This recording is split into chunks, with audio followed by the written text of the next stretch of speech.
Sir ఆయన స్థాయిలో మీరు మాట్లాడాలి ఇవ్వాలి అని. నేను ఆయన స్థాయికి దిగజారను. అట్లా ఎవరైనా భావిస్తే పొరపాటు. నేను అట్లా దిగజారను. నేను నా స్థాయిలోనే ఇస్తాను.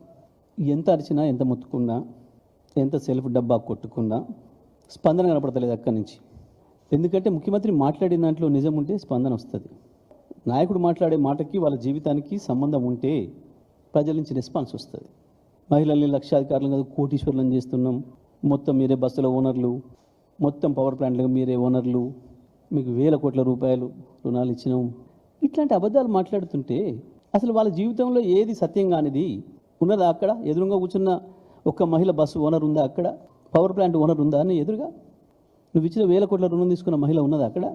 ఉచితంగా ఫ్రీగా సిగ్గులేని మాటలు నేను అనను, కానీ అవి మాట్లాడడం మాత్రం, మాట్లాడడం, లేని గొప్పలు చెప్పుకోవడం మాత్రం సిగ్గుమాలిన పని. దీనికి రెస్పాన్స్ లేదు మహిళల నుంచి, ఎదురుగా కూర్చున్న వాళ్ళ నుంచి రెస్పాన్స్ లేదు. వాళ్ళకు రూపంలాగా కూర్చున్నారు. ఎందుకో మళ్ళీ తెచ్చిండ్రు, రమ్మన్నారు, వచ్చినాం, మళ్ళీ బస్సులు వదిలిపెడితే బస్సులలో మళ్ళీ పోతాం అన్న భావన కనబడుతుంది. ఏదో ఒకటి ఇక బూతులు తిడితేనన్నా స్పందిస్తారు అని చెప్పి